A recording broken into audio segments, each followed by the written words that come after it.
ರಾಜೇಶ್ ಹೆಗಡೆ ಅವರು ಬಿಜೆಪಿ 12 ಜನ ಅವರ ಬೆಂಬಲದಿಂದ ಮುಖ್ಯಮಂತ್ರಿ ಆಗಿದ್ರು.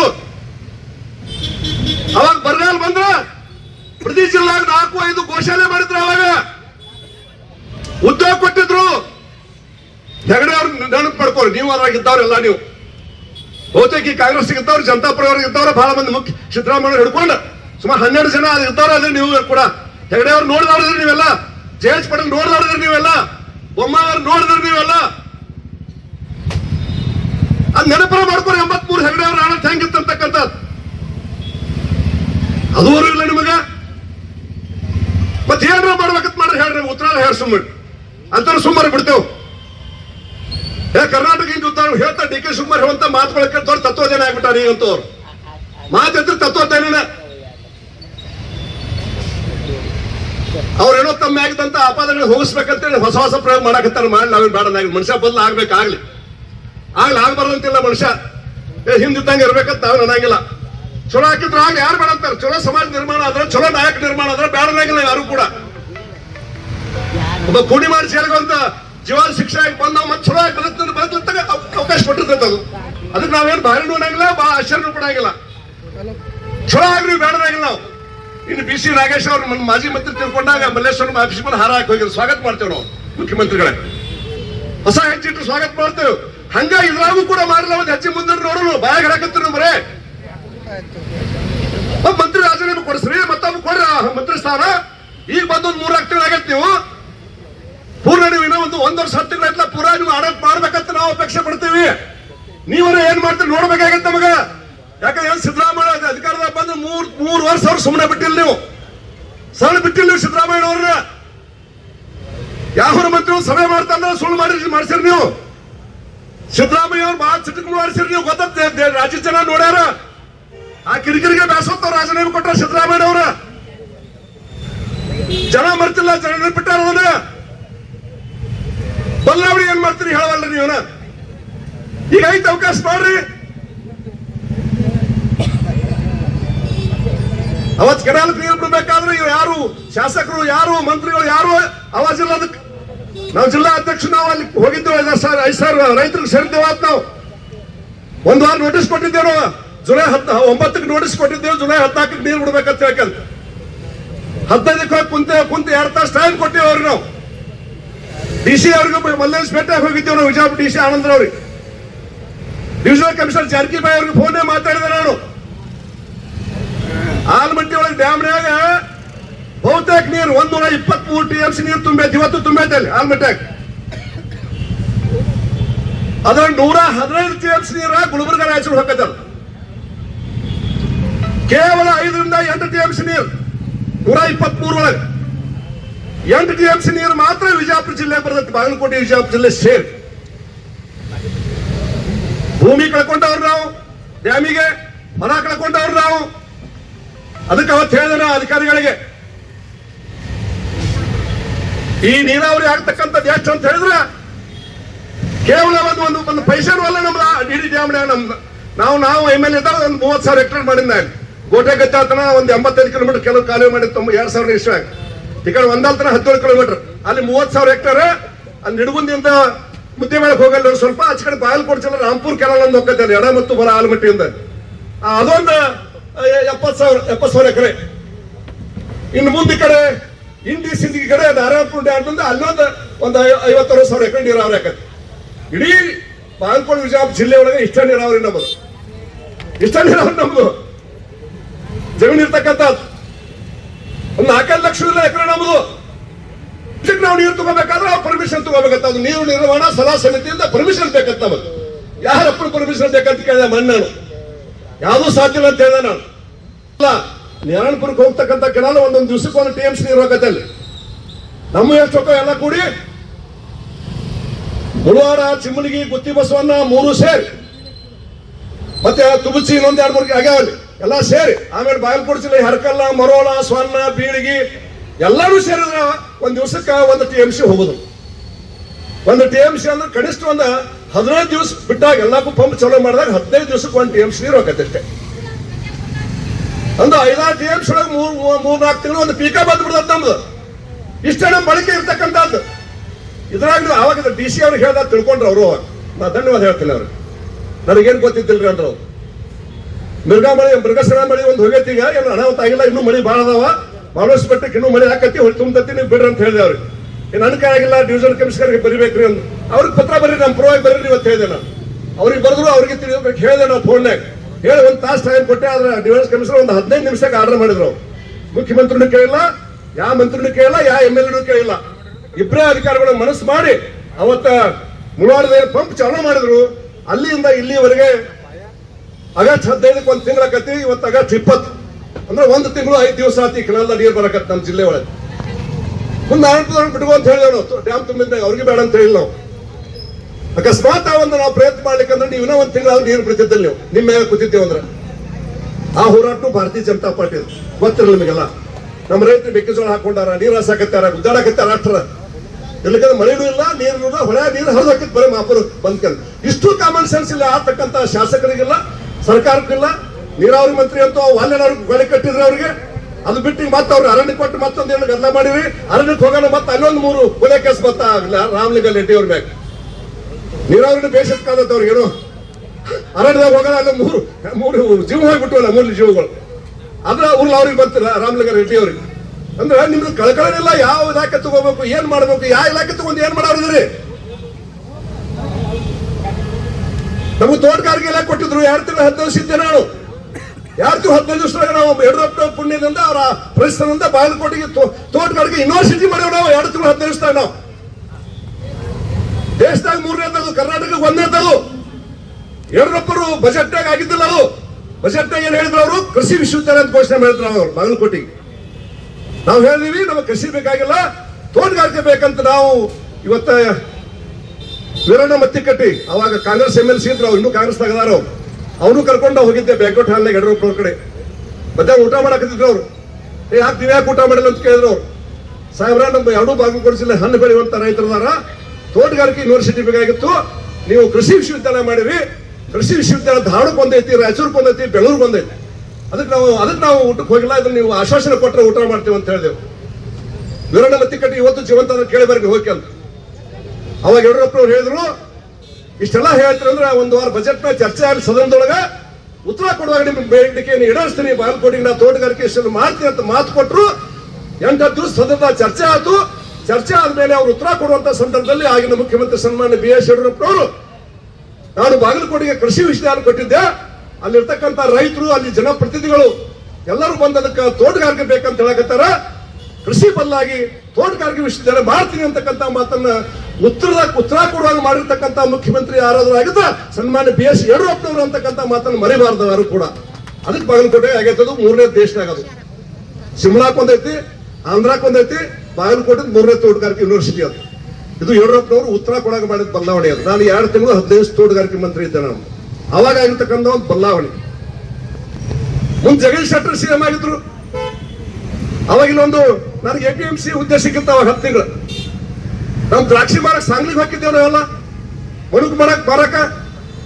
ಸನ್ಮಾನ್ ಜಗದೀಶ್ ಶೆಟ್ಟರ್ ಅವ್ರಿಗೆ ಹೇಳಿದಾಗ ವಿಜಾಪುರ್ಕ ಒಂದು ಆನ್ಲೈನ್ ಟ್ರೈನಿಂಗ್ ಸೆಂಟರ್ ಮಾಡಿರ್ತಕ್ಕಂಥದ್ದು ಜಗದೀಶ್ ಶೆಟ್ಟರ್. ಅವಾಗ ನಾನು ಮಂತ್ರಿ ಇದ್ದೆ 10 ತಿಂಗಳು. ಅವಾಗ ಇಲ್ಲೇ ಆಗಿರ್ತ ಕಂದಗಲ್ ಹನುಮಂತರ ಎದುರು ಹಿಂದಾಗೈತೆ ನೋಡ್ರಿ. ಆನ್ಲೈನ್ ಟ್ರೈನಿಂಗ್ ಸೆಂಟರ್ ಭಾರತ ದೇಶದಾಗ ಬಂದದ್ದು. ಇದು ಭಾರತೀಯ ಜನತಾ ಪಾರ್ಟಿ ಕೊಡುಗೆ. ಅಂದ್ರೆ ಬಿಜೆಪಿ ಯಾಕೆ ನಾ ಹೇಳಿದೆ ಉದಾಹರಣೆ ಅಂತ ಹೇಳಿದ್ರೆ, ಆಗ್ಲಾದ ಕೆಲಸ ಏನಾರ ಆಗಿದ್ರೆ ಇಲ್ಲಿ ಅದು ಬಿಜೆಪಿ ಸರ್ಕಾರದಾಗ ಆಗ್ಯಾವ, ಇವ್ರ ಕಾಲಕ್ಕೆ ಆಗಿಲ್ಲ ಅಂತಕ್ಕಂಥ ಮಾತನ್ನು ಹೇಳಕ್ ಬಯಸ್ತೀನಿ ನಾನು. ಮತ್ತೆ ಏನ್ ಜಿಲ್ಲಾದ ಕೆರೆ ತುಂಬಿದ್ರ ಅವಾಗ ನಾನು ಮಂತ್ರಿ ಇದ್ದೆ. ಬೊಮ್ಮಾಯಿ ಅವರು ನೀರಾವರಿ ಮಂತ್ರಿ ಇದ್ರು. ಅವ್ರು ಮನಸ್ಸು ಮಾಡಿ ಆಂಧ್ರಕ್ಕೂ AB ಸ್ಕೀಮ್ ಇಲ್ಲ, ಮಹಾರಾಷ್ಟ್ರಕ್ಕೂ AB ಸ್ಕೀಮ್ ಇಲ್ಲ, ಕರ್ನಾಟಕಕ್ಕೆ ಮಾತ್ರ A ಮತ್ತು B ಸ್ಕೀಮ್ ಯಾಕೆ ಐತಿ ಅಂತ ಪ್ರಶ್ನೆ ಮಾಡಿ ಅದೆಲ್ಲ ಹೊಡೆದು ಹಾಕಿ 3ನೇ ಹಂತದ 17,000 ಕೋಟಿ ರೂಪಾಯಿ ಎಸ್ಟಿಮೇಟ್ ಮಾಡಿ 1,200 ಕೋಟಿ ರೂಪಾಯಿ ಕೆನಾಲ್ ಟೆಂಡರ್ ಕರೆದ ಎರ್ನಾಳ್ ಸಂಗ್ರ ಬಸವ ಸ್ವಾಮಿಗಳು ಕರ್ಕೊಂಡ್ ಬಂದ ಮಸೂತಿ ಗ್ರಾಮದಾಗ 2012 5 ಗಂಟೆಗಳ ಭೂಮಿ ಪೂಜೆ ಮಾಡಿ ಶುರು ಮಾಡಿದ ತಿಳ್ಕೊಂಡ ಈ ಜಿಲ್ಲೆ ಕೆರೆ ತುಂಬಕಂತ ಇದಕ್ಕೂ ಕೂಡ ಭಾರತೀಯ ಜನತಾ ಪಾರ್ಟಿ ಹಾಗೇನೆ ಬಸವರಾಜ ಬೊಮ್ಮಾಯಿ ಅವರು ಜಗದೀಶ್ ಶೆಟ್ಟರ್ ಕಾರಣ ಅಂತಕ್ಕಂಥ ಮಾತನ್ನು ಕೂಡ ನೆನಪು ಮಾಡ್ಲಾಕ್ ಬಯಸ್ತೀವಿ. ನಮ್ಮ ಜಿಲ್ಲೆಯವ್ರಿಗೆ ನಾವು ಯಾರು ಜಿಲ್ಲೆಯವ್ರು ನೋಡೋದಿಲ್ಲ ಅಂತೇಳಿ ಅಂದ್ರೆ ನಾವು ಅನ್ನಂಗಿಲ್ಲ. ಅವಾಗ 5 ಬೆಳ್ಳಿಗದೆ ಕೊಟ್ಟೇವು ನಾವು ಮಂತ್ರಿಗಳಿಗೆ ಮಸೂತಿ ಒಳಗೆ. ನಮ್ಮ ಮಸೂತಿಯಾಗ ಮೊನ್ನೆ ಅವ್ರು ಬೇರೆ ಬಂದೆ ನಾವು ಅದೊಂದು ಫೋಟೋ ಇಟ್ಟರೇನಪ್ಪ ಪಂಚಾಯತ್ ಅಂತ ಕೇಳ್ದ. ಆ ಭೂಮಿ ಪೂಜೆ ಮಾಡಿದ ಫೋಟೋನೇ ಇಟ್ಟಿಲ್ಲ ಮಸೂತಿ ಪಂಚಾಯತ್ ಒಳಗೆ ಕಾಂಗ್ರೆಸ್ ಅವ್ರು ಜಾರಿಸಿ ಬಂದಿನಿ ಅವ್ರಿಗೆ ಮೊನ್ನೆ ಫೋಟೋ ಇಟ್ಟಿಲ್ರಿ ಯಾರ ಈಗ ಮುಸುತಿಗೆ ಸಮುದ್ರ ಆಗೈತದ ಎಲ್ಲ ಚಾಕಲಲ್ಲೇ ಐತಿ 12 ತಿಂಗಳು ನೀರು ಸಿಗ್ತಾವ ಊರಿಗೆ. ಅವ್ರು ಹೋರಾಟ ಮಾಡಿ ಎತ್ತಿನ ಗಾಡಿ ತಗೊಂಡು 100 ಎತ್ತಿನ ಗಾಡಿ ತಗೊಂಡು ಆಲ್ಮಟ್ಟಿಗೆ ಬೈದ್ರು ಅವರು. ಅವಾಗ ಯಾವಾಗ 2005 ವಾರದಾಗ ಅವರ ಒಂದು ಫೋಟೋ ಇಟ್ಟಿಲ್ಲ. ನಮ್ ರೈತ ಹೇಗಿದಾರ ನೋಡ್ರಿ. ಈಗ ಬೇದ ಕೂಡ ಹುಡ್ಕೊಂಡ್ ಬಂದಾರ ಕೂರಿಸ್ಬಿಟ್ಟಿದ್ದು ಅಂದ್ರ ನಮಗ್ ಗೊತ್ತಾಗುದಿಲ್ಲ. ಮತ್ ಜಿಲ್ಲಾ 8 ತಾಲೂಕು ಬಂದು ಹೆಂಗ್ ಬಂದು ಯಾರು ಮಾಡ್ರ? ಕಾಂಗ್ರೆಸ್ ಮಾಡಲ್ಲ ಇಲ್ಲ. ನನಗೆ 2 ತಾಲೂಕು ಬೇಕಾಗಿತ್ತು, ನಿಡಗುಂದಿ ಮತ್ತು ಕೊಲ್ಲಾರ 2 ಮಾಡ್ಬೇಕಾಗಿತ್ತ. ಜಗದೀಶ್ ಶೆಟ್ಟರ್ ಸಿಎಂ ಆಗಿದ್ರು, ಅವಾಗ 2 ತಾಲೂಕು ಮಾಡಿದ್ರೆ ರಾಜಕೀಯ ಮಾಡ್ತಾರೆ, ರಾಜಕೀಯ ಬಿಡ್ತೀನಿ ಸಾಹೇಬ್ರ ಅಂತ ಹೇಳಿದ ಜಗದೀಶ್ ಶೆಟ್ಟರ್. ನಾವು ರಾಜ್ಯದಾಗ 31 ಜಿಲ್ಲೆಗೆ ಉಸ್ತುವಾರಿ ಮಂತ್ರಿ ಇದ್ರು, ಯಾರಿಗೂ ಪತ್ರ ಬರೆದಿಲ್ಲ ಅವ್ರು, ಯಾರಿಗೂ ಫೋನ್ ಮಾಡಿಲ್ಲ ಸಾಹೇಬ್ರು. ನನಗೆ ಒಬ್ಬಗೆ ಫೋನ್ ಮಾಡ್ಯಾರ, ಅವ್ರು ಗೊತ್ತಿರಲಿಲ್ಲ ನಿಮಗೆಲ್ಲ. ಬೇರೆ ತಾಲೂಕ್ ಬಗ್ಗೆ ಬಹಳ ಹಾಕತ್ತೀರಿ, ನಿಮ್ ಲೆಟರ್ನ ಬರೆದು ಕಳಿಸಿ ಎಷ್ಟು ಬೇಕಂತ ಹೇಳಿಬಿಟ್ರು ಅವ್ರೊಮ್ಮೆ. ನಾನು 8 ಹೆಸರು ಬರೆದು ಕಳಿಸಿ ನನ್ನ ಪತ್ರದಾಗ ಪತ್ರ ಐತಿ. ತಾಳಿಕೋಟಿ, ನಿಡಗುಂದಿ, ಬಲ್ಲಾರ, ಬಬಲೇಶ್ವರ, ತಿಕೋಟ, ಚರ್ಚನ, ದೇವರಿಪ್ಪರಿಗೆ, ಆಲ್ಮೇಲ 8 ಬರೆದು ಕೊಟ್ಟಿರಿ. 8ರಾಗ 7 ಅದು ಆಲ್ಮೇಲೆ ಒಂದು ಉಳಿತಾವ, ಅದ್ ಮುಂದೆ ಕುಮಾರಸ್ವಾಮಿ ಅವರು ಡಿಕ್ಲೇರ್ ಮಾಡಿದ್ರು. ನಮ್ ಯೋಜನೆಗಿತ್ತು ಆಯ್ತು. ಹಳೆಯು 5 ತಾಲೂಕ, ಹೊಸ 8 ತಾಲೂಕ, 13 ತಾಲೂಕ, 8 MLA. ಇದು ರಾಜ್ಯದಾಗ ದೇಶದಾಗ ಯಾವ್ದಾದ್ರು ಜಿಲ್ಲಾ ಇರುತ್ತ ಅದು ವಿಜಯಪುರ ಜಿಲ್ಲೆ, ಅದು ಬಿಜೆಪಿ ಕೊಡಲಿ ಅಂತಕ್ಕಂಥ ಮಾತ್ರ ಹೇಳಕ್ ಬಯಸ್ತೇನೆ ನಾನು. 25 ಕಿಲೋಮೀಟರ್ ಒಂದು ತಾಲೂಕಿಲ್ಲಿ ಹೇಳಂಗೇ ಇಲ್ಲ ಯಾರು. ತಿಕೋಟದವ್ರು ಕೇಳೇ ಇಲ್ಲ. ತಾಲೂಕ್ ಬೇಕಂತ ಕೇಳ ಬಬಲೇಶ್ವರ ಮಾತ್ರ ಕೇಳಿದ್ರು. MB ಪಾಟೀಲ್ ಸಾಹೇಬ್ ಸ್ವತಂತ್ರದಾಗ ಹೇಳಿದಾರೆ, ನಾನು ಸಾಹೇಬ್ರು ತಿಕೋಟ ಒಂದು ಮಾಡ್ತೀನಿ ಕ್ಷೇತ್ರಕ್ಕೆ ತಾಲೂಕು ಅಂದಾರ. ಗ್ರಾಮ ಪಂಚಾಯತ್ ಏನ್ರಿ ಅಂದ್ರು ಅವ್ರು. ಮುಂದೆ ಬಜೆಟ್ ನೋಡ್ರಿ ಕಟ್ಟ ಅಂತ ಹೇಳಿದಾರೆ ಅವ್ರು. ಹಿಂಗೆ ಹೇಳಿ ಕೆಲಸ ಮಾಡ್ಯಾವ ನಾವು. ಈಗ ಮಾಲಿಂಗಪುರ ತಾಲೂಕು ಆಗ್ಬೇಕಂತ, ಸಾವಳಿಗೆ ತಾಲೂಕು ಆಗ್ಬೇಕಂತ 5-6 ವರ್ಷ ಹೋರಾಡ್ಬಿಡಕತ್ತಾರೆ. ಯಾಕಾಗಲ್ಲು? ಮಾಲಿಂಗಪುರ ಸಾಂದ್ರ ಹಳ್ಳಿ ಐತೇನೆ ಅಂದ್ರೆ ಸಾವಳಿಗೆ ಬ್ರಿಟಿಷ್ ಕಾಲದಾಗ ಒಂದು ಇದಿತ್ತಲ್ಲಿ, ಪೇಟ ಅಂತ ಕರಿತಿದ್ರು. ಈ ಗುಂಡದಾಳಕ್ಕೆ ಅವಕ್ಕೆಲ್ಲ ಇನ್ನೂ ತಾಲೂಕು ಆಗ್ತಾ ಇಲ್ಲ. ಇದೆಲ್ಲ ಜಿಲ್ಲೆಗೆ ಬದಲಾವಣೆ ಆಗಿರ್ತಕ್ಕಂಥದ್ದು ಯಾರಿಂದ ಅಂತ ಹೇಳಿದ್ರೆ ಅದು ಬಿಜೆಪಿಯಿಂದ ಆಗಿರ್ತಕ್ಕಂಥ ಬದಲಾವಣೆ. ನೀರಾವರಿ, ಚಿಮ್ಲಿಗಿ, ಮಲ್ಲೆ ಹಂತ, 3ನೇ ಹಂತ, ಕೆರೆ ತುಂಬುವಂತಹದ್ದು, ತಾಲೂಕುಗಳು, ಹಾಗೆ ದೊಡ್ಡದು NTPC 40,000 ಕೋಟಿ ವಿದ್ಯುತ್ ಇಲ್ಲ ತಯಾರಾಕತ್ತೀವಿ, ರಾಕೆಟ್ ರಾಜ್ಯಕ್ಕೆ ಕಳಿಸಾಕತ್ತೀವಿ ನಾವು. ಮಂಗಳೂರು ತದಡಿಗಿತ್ತದು ಅಂತಂದು ಸ್ಥಾಪನೆ ಮಾಡಿದ್ವಿ. ಇಲ್ಲಿ ಮುಳಾಡು ಮಟ್ಟಿಗೆ ಒಂದು 3,500 ಎಕರೆ KIDB ಒಂದು 11 ಮಾಡಿವ. ಅವಾಗ ಎಲ್ಲ ಫ್ಯಾಕ್ಟ್ರಿ ಬರಾಕತ್ತಾವ, ಇಲ್ಲಿ ಎಲ್ಲ ಫ್ಯಾಕ್ಟ್ರಿ ಬರಾಕತ್ತಾವ. 7,000 ಎಕರೆ ಮಾಡ್ಯಾವ ಕೈಗಾರಿಕಾ ಪ್ರದೇಶದವು, NTPC ಮತ್ತು ಮುಳವಾಡ ಸೇರಿ. ಪರಿಹಾರದ ರೇಟ್ ಕೊಡಿಸಿವ್ ನಾವು. ಎಕರೆಗೆ 9 ಲಕ್ಷ 7 ಲಕ್ಷ ಕೊಡಿಸಿವಾಗ ನಾವು. ಅವ್ರ ಬೇಡಿಕೆ ಹೆಚ್ಚು ಕೊಡಿಸಿವ್ ನಾವು. ಇದು ಬಿಜೆಪಿಯ ಒಂದು ಇಡುಪು ನೋಟ ಹೇಳಿದೆ ನಿಮಗಷ್ಟೇ.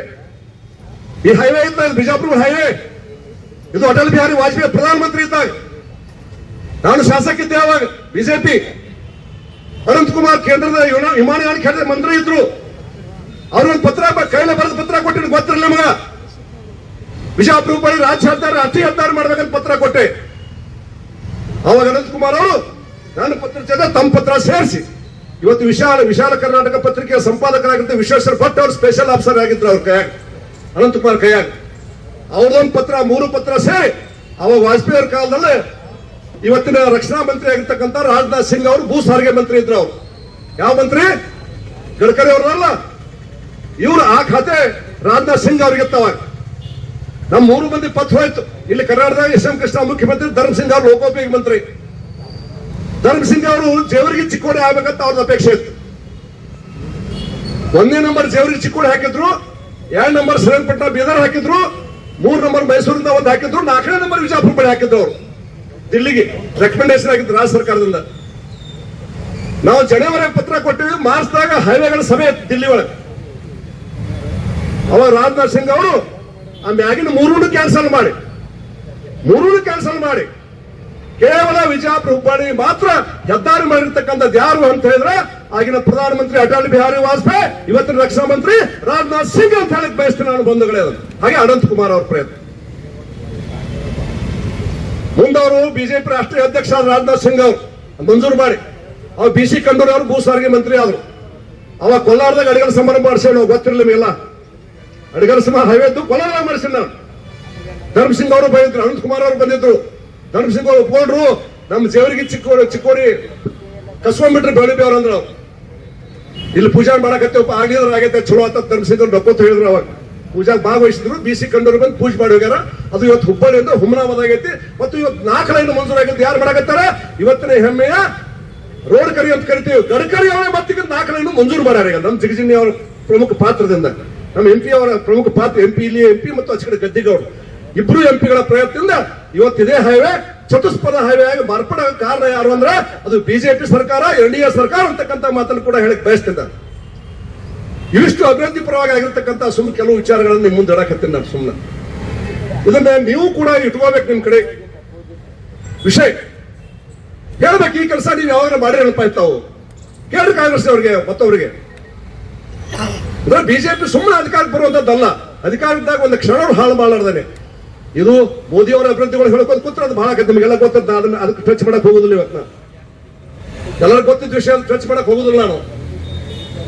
ಹೀಗಾಗಿ ಇವತ್ತೆಲ್ಲ ಅಭಿವೃದ್ಧಿ ಅಂದ್ರೆ ಏನ್ ಹಿಡಿದು ಅವ್ರು ಹೇಳಕತ್ತೇವ್ ನಾವು. ಯಾಕಂದ್ರೆ ಶಿವಾನ್ ಪಾಂಡ ಅಭಿವೃದ್ಧಿ ಅಭಿವೃದ್ಧಿ ಅಂತ ಅಭಿವೃದ್ಧಿ ಏನ್ ಅಭಿವೃದ್ಧಿ ಗೊತ್ತಾಗಲ್ಲ ನನಗೆ. ಇರತ್ತನ 15 ವರ್ಷ ಆತ ಅವ್ರು ಸೋಲಾರ್ದ ಆರಿಸಿ ಬರಾಕತ್ತಾರ. ಹಂಗೆ 12 ವರ್ಷ ತಾಲೂಕ್ ಮಾಡಿ ಅವ್ರು ಕೇಳಕತ್ತೀನಿ ವೇದಿಕೆ ಮುಖಾಂತರ. ಈ ಕ್ಷೇತ್ರ ನಡಗುಂದಿ ಕೊಲ್ಲ ತಾಲೂಕ್ ಮಾಡಿವಪ್ಪ, ಎಷ್ಟು ಆಫೀಸ್ ಮಾಡಿಪ್ಪ ಬಾದೂರ ಹೇಳ, ಎಷ್ಟು ತಾಲೂಕ ಆಫೀಸ್ ಮಾಡಿ ಹೇಳ್ಬಿಟ್ಟು ಸಾಕು ನಮ್ಗೆ. ಮತ್ತೇನು ಬೇಡ. ತಾಲೂಕ್ ನಾವು ಮಾಡೋ ಬಿಡೋದು ಚಿಂತೆ, ಆಫೀಸ್ ಎಷ್ಟು ಮಾಡಿ ಉತ್ತರ ಕೊಟ್ಬಿಡಿ ವೇದಿಕೆ ಸಾಕು ನನಗೆ. ಇವತ್ತು ಕೊಡ್ತೀವೋ ನಾಳೆ ಕೊಡ್ತೀವೋ ತಿಂಡಿ ಬಿಟ್ಟು ಕೊಡ್ತೀವೋ ಕೊಡೋ ಉತ್ತರ ನೋಡು. ಒಂದರ ಬಗ್ಗೆ ಮಾಡಿದ್ದಂದ್ರ ಪ್ರಾಮಾಣಿಕ ಕೆಲಸ ಮಾಡಿದ್ದಂದ್ರ ನಾವು ಒಪ್ಕೊಂಡ್ಬಿಡ್ತೇವೆ. ನಾವು ಚಲೋ ಕೆಲಸ ಮಾಡಿದ್ರೆ ನಮಗೆ ಹೊಗಳಾಕ ನಮಗೆ ಬಡತಡೆ ಇಲ್ಲ. ನಮ್ಮ ಕಡೆ ಚಲೋ ಬೇಕಾದವ ಮಾಡಿ ನಾವು ವೈರನ ಮಾಡಲಿ, ಅವ್ನು ಹೊಗಳ್ತೇವೆ. ನಾವು ಮಾಡ್ಲಿಕ್ಕಂದ್ರೆ ತಗೊಳ್ತೇವೆ, ಗೆರಿ ಹೊಡೆದು ಸವಾಲು ಕೇಳ್ತೀವಿ, ಪ್ರಶ್ನೆ ಕೇಳ್ತೀವಿ. ಅದಕ್ಕೂ ಹಿಂಸೆ ಆಗಿಲ್ಲ.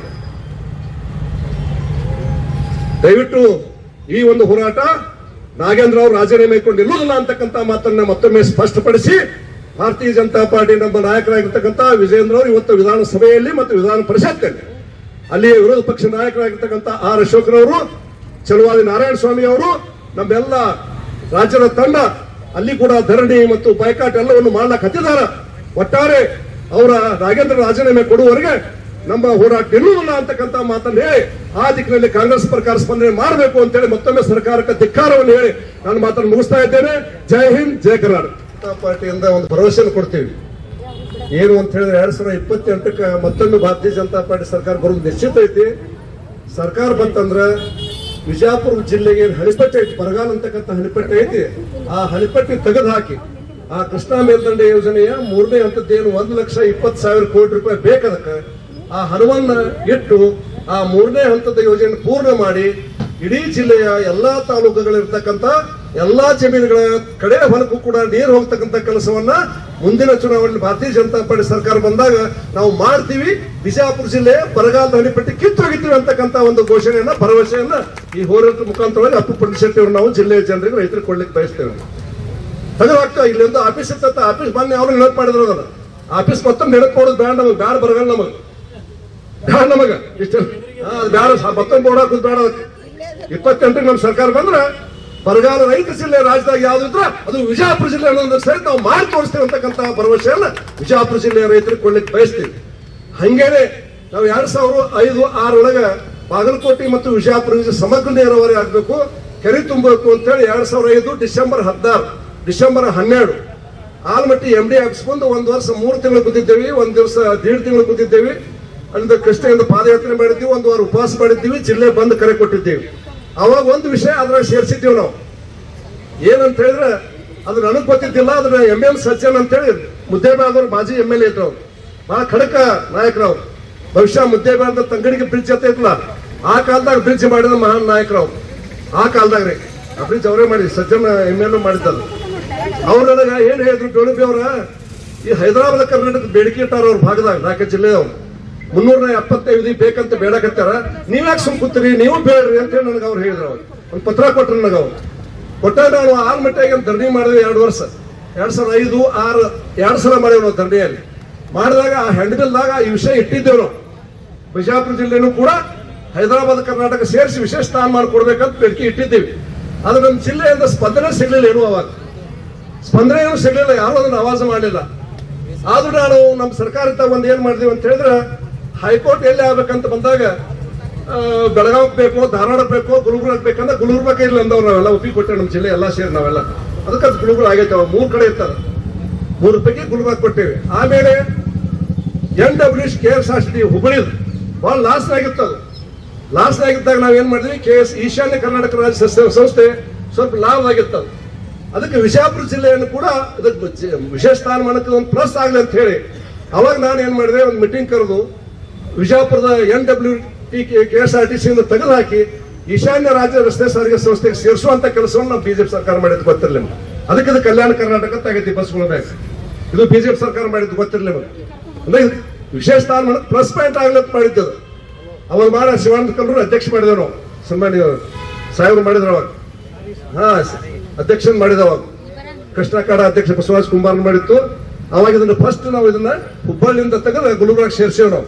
ಈಗ ಮಂಡ ಮಣಿಲಿ ಕಿಡಿಯೋದು ಇಲ್ಲೊಂದು ಸಂಘಟನೆ ಮಾಡಿದಾರ ಅವ್ರು. ಅದಕ್ಕೆ ಅಧ್ಯಕ್ಷ ಇರೋಣ ಅಂತ ಹೇಳಿದ್ರು ಅವ್ರು. ಸಂಘಟನೆ ಮಾಡಿ ಎಲ್ಲ ಕಡೆ ಪತ್ರ ಯಾಕಂದ್ರೆ ನಂದು ಪತ್ರ ನೀನ್ ತಗೊಂಡ್ರು, ನಿಲ್ಲಿದ್ ಮಾಡಿ ಹೋರಾಟಕ್ಕೆ ಬಂದ ನಿನ್ನ ಪತ್ರ ತಗೊಂಡ್ರು. ತಗೊಂಡು ವಿಷಯ ನೋಡಿದೆ, ಭಾಳ ಚಲೋ ಇಪ್ಪ ಮಾಡಿ ನಾವು ಹೋರಾಟ ಮಾಡಿ ಅಟ್ಟ ಕೈ ಬಿಟ್ಟು ಮನಸ್ಸು ಸ್ಪಂದನೆ ಮಾಡಿಲ್ಲ ಅವಾಗ ಅಂತ ಹೇಳಿದೆ ನಾನು. ಈಗ ಆ ವಿಷಯ ತಗೊಂಡು ಬಹಳಷ್ಟು ಗುದ್ದಾಡಕತ್ತಾರೆ ಕೆಲವು.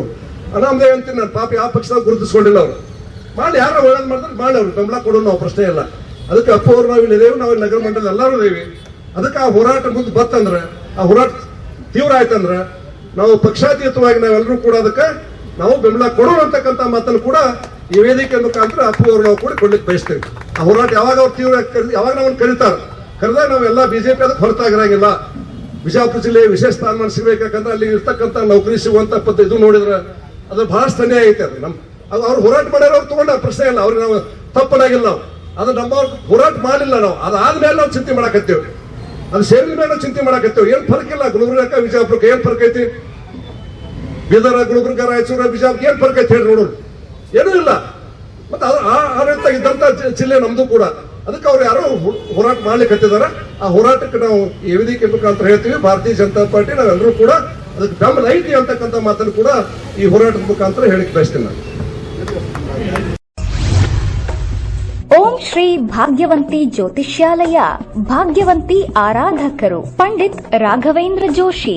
ಸಮಸ್ಯೆಗಳಾದ ಉದ್ಯೋಗದಲ್ಲಿ ತೊಂದರೆ, ಪ್ರೀತಿಯಲ್ಲಿ ನಂಬಿ ಮೋಸ, ಸ್ತ್ರೀ ಪುರುಷ ಪ್ರೇಮ ವಿಚಾರ, ಗಂಡ ಹೆಂಡತಿ ಕಿರಿಕಿರಿ, ಇಷ್ಟಪಟ್ಟವರು ನಿಮ್ಮಂತೆ ಆಗಲು, ಗಂಡ ಪರಸ್ತ್ರೀ ಸಹವಾಸ ಬಿಡಿಸಲು, ಪ್ರೀತಿ ಪ್ರೇಮಕ್ಕೆ ಮನೆಯವರ ಅಡ್ಡಿ, ಸಾಲದ ಬಾಧೆ, ಕೋರ್ಟ್ ಕಚೇರಿ, ಎಷ್ಟೇ ಸಂಪತ್ತಿದ್ದರೂ ಮನಃಶಾಂತಿ ಕೊರತೆ, ಮಾಟ ಮಂತ್ರ, ಆಸ್ತಿ ವಿಚಾರ, ಶತ್ರುನಾಶ, ಅತ್ತೆ ಸೊಸೆ ನಾದಿನಿ ಕಿರಿಕಿರಿ, ಇನ್ನೂ ನಿಮ್ಮ ಜೀವನದ ಯಾವುದೇ ಸಮಸ್ಯೆ ಇರಲಿ, ಎಷ್ಟೇ ಕಠಿಣವಾಗಿರಲಿ, ಶ್ರೀ ಭಾಗ್ಯವಂತಿ ಪೂಜಾ ಶಕ್ತಿಯಿಂದ ಶಾಶ್ವತ ಪರಿಹಾರ ಮಾಡಿಕೊಡುತ್ತಾರೆ.